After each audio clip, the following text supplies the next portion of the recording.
اعوذ باللہ من الشیطان الرجیم، بسم اللہ الرحمن الرحیم۔ معزز سامعین، ناظرین، السلام علیکم۔ میں آپ کے سامنے کیا ہمیشہ کھڑا سچ بولنا جائز ہے؟ جیسے مشکل پیچیدہ علمی اور فقہی موضوع پر کچھ لب کشائی کی اجازت چاہتا ہوں۔ یہ تو بڑے علماء کا کام ہے، وہی بتائیں، ان سے پوچھیں۔ میں نے بھی زندگی بھر دین کا مطالعہ کیا ہے، اور نبی پاک صلی اللہ علیہ وسلم نے فرمایا جو جانتا ہے وہ بولتا نہیں، وہ گونگا شیطان ہے۔ ہم اعلیٰ جو جانتا ہے اور دیدہ دانستہ دین کو توڑ موڑ کر اپنے دنیاوی اغراض و مقاصد کے لیے استعمال کرتا ہے، وہ تو یار اور مکار شیطان ہے۔ تو کیا کرے؟ یہ مجبوری ہے، اپنے حصے کی شمع جلانا یہ واجب ہے۔ تو آج کا موضوع یہ ہے، کیا ہمیشہ کھرا سچ بولنا جائز ہے؟ اس کا ایک فکر میں جواب یہ ہے کہ یہ بالکل جائز نہیں، بلکہ منع ہے۔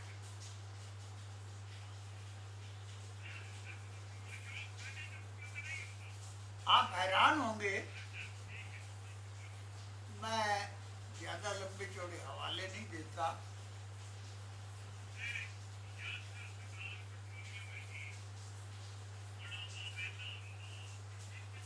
نبی پاک صلی اللہ علیہ وسلم کے فرمان کا موضوع مفہوم یہ ہے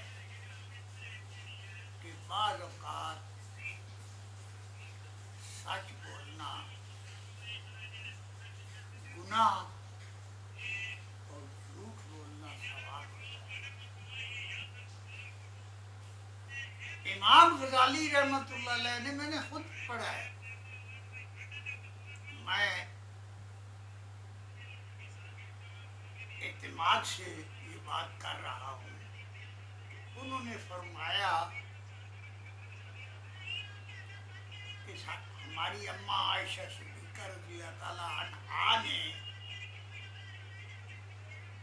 یہ جو فرمایا کہ نبی پاک صلی اللہ علیہ وسلم نے 3 موقعوں پر جھوٹ بولنے کی اجازت دی ہے۔ ایک، اسلام اور کفر کے درمیان جب جہاد ہو رہا ہو۔ دوسرا، میاں بیوی کے درمیان صلح کرانے کے لیے۔ اور تیسرا، صلح بین الناس۔ ویسے بھی ایک حدیث ہے، الا اخبرکم بافضل من درجۃ الصیام وصدقۃ وصلاۃ اصلاح ذات البین واجرات ذات البین یا علیکۃ۔ نبی پاک صلی اللہ علیہ وسلم نے فرمایا، کیا میں آپ کو نماز، روزہ اور زکوٰۃ سے درجے میں افضل امر نہ بتا دوں؟ وہ یہ ہے کہ 2 کے درمیان صلح کرا دینا، یہ نہیں کہ 2 مسلمانوں کے درمیان، 2 مومنوں کے درمیان، 2 کے درمیان، اور 2 کے درمیان لڑائی، فتنہ، فساد برپا کر دیا حال کا تو ذات ذات البین ہے حال کا تو۔ اگر 2 کے درمیان آپ لڑائی کریں، فتنہ فساد آپ کی وجہ سے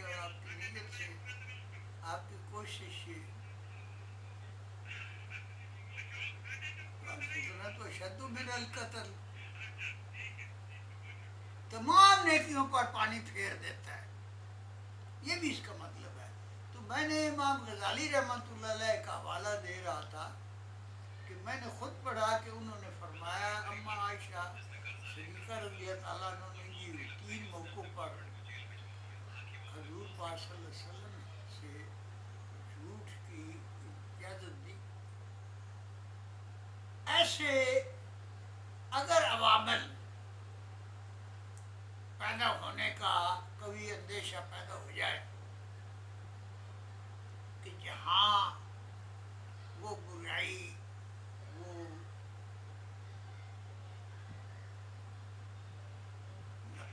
نقص امن، اس کو ٹالنا واجب ہو، تو ہاں جھوٹ بول کر بھی اس کو ٹالنا واجب ہو جاتا ہے، وہاں جھوٹ بولنا بھی واجب ہو جاتا ہے۔ تو ایک اپنے بیٹے کو اس کی ماں نے کہا کہ لوگ تجھے مارتے کیوں ہیں؟ روزانہ 2-4 مرتبہ تو میں سنتی ہوں کہ فلاں محلے کے لوگوں نے بھی آپ کو مارا ہے، فلاں محلے کے لوگ پڑوسی آپ کو مارتے ہیں، روزانہ مار کھاتے ہو، وجہ کیا ہے؟ اس بیٹے نے ماں کو کہا کہ اماں میں ذرا سچ بولتا ہوں، یعنی کھرا سچ۔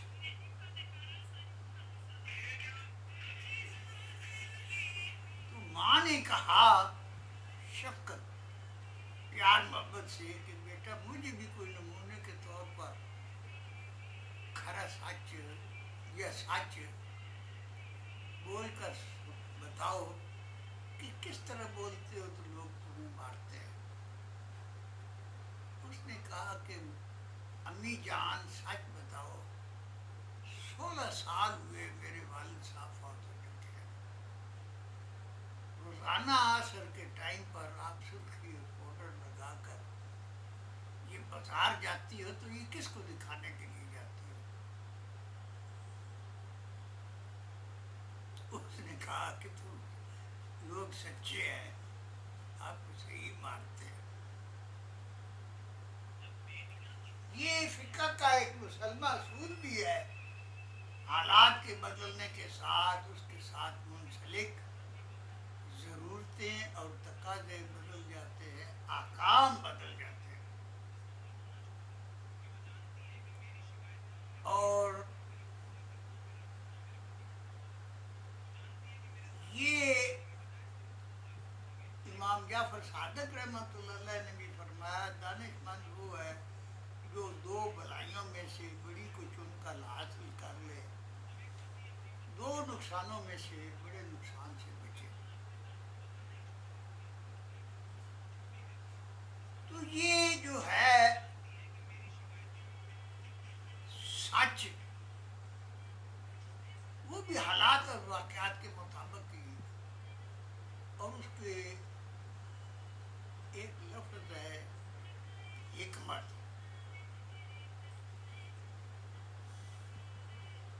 میں حالانکہ یہ موضوع سے ہٹ کر بات ہے، ایک موقع پر جماعت اسلامی کی تربیت گاہ میں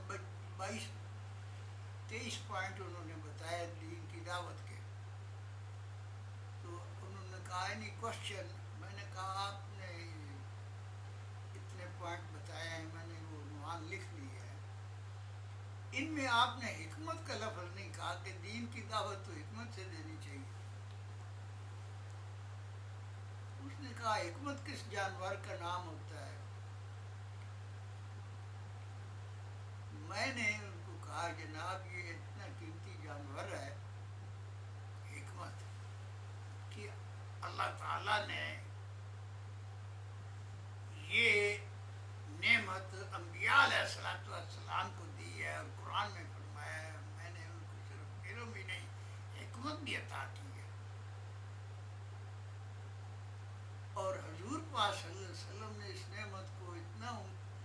آگے بڑھا کر اس کی تشریح کی ہے. بخاری شریف کی حدیث ہے وَمَن يُرِدِ اللَّهُ بِهِ خَيْرًا يُفَقِّهْهُ فِي الدِّينِ. جس سے اللہ تعالیٰ بھلائی چاہتا ہے اس کو دین کی سمجھ عطا فرما دیتا ہے. یہ فقہ کا مطلب ہے سمجھ ہے. ربا کل حامل فقہ غیر فقیہ. حضور پاک صلی اللہ علیہ وسلم نے فرمایا کہ تمام وہ لوگ جو ایک فقہ کا علم رکھتے ہیں وہ فقیہ نہیں ہیں، بلکہ وہ ایسے علمات ہو ایسے گدھے کی طرح فرمایا جو جس پر کتابیں لاتی گئی ہیں. یہ حکمت جو ہے مسلمانوں نے بہت ہی کم، میں بات ختم کرتا ہوں، بہت ہی کم میدان جہاد میں کہیں شکست کھائی.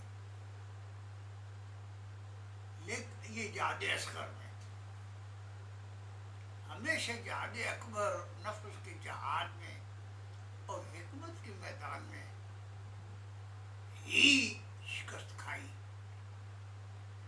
اور اسلام دشمن قوتیں ہیں جب جہاد اصغر میں ناکام ہوتی ہے تو وہ مذاکرات سے، حکمت سے، داؤ پیش سے جنگ جیت جاتی ہے. اور مسلمان ہمیشہ اس جگہ سے مار کھا گئے. اللہ تعالیٰ ہمیں یہ پوائنٹ سمجھنے کی توفیق عطا فرمائے. کیا ہمیشہ کھرا سچ بولنا جو ہے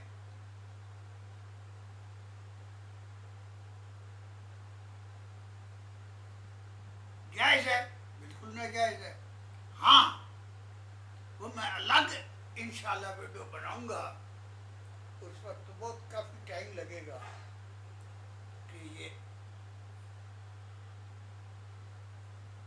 اللہ معاف کرے، اللہ معاف کرے، اللہ معاف کرے.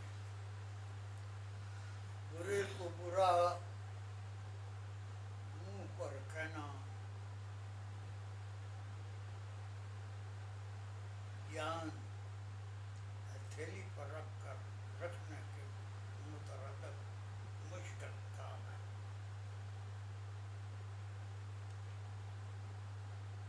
اور خطرے سے خالی نہیں ہوتا. اور اچھے کو اچھا کہنے کا بھی رواج نہیں ہے. مر جائے تب بھی غیبت ہو گئی، یہ ہو گئی، تحقیق کی بازی ہو تو شرکت نہیں کرتا. وہ کھیل مریدی کا تو ہرتا ہے بہت جلد. میں ایک مثال دے کر اپنی بات ختم کرنے کی کوشش کرتا ہوں.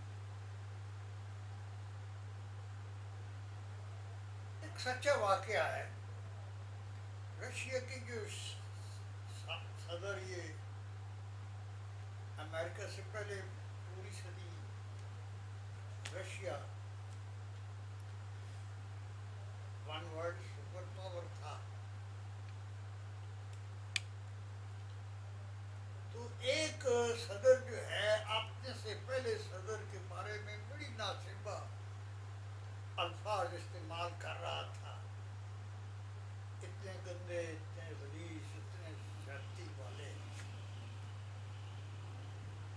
کہ جو زبان پر لانے، تحریر میں لانے کا رواج بھی نہیں ہے اور مناسب بھی نہیں ہے. تو ایک جنرل، بہت بڑا جنرل، جو پہلے اس صدر کا بڑا رائٹ ہینڈ تھا، was in very good books of him.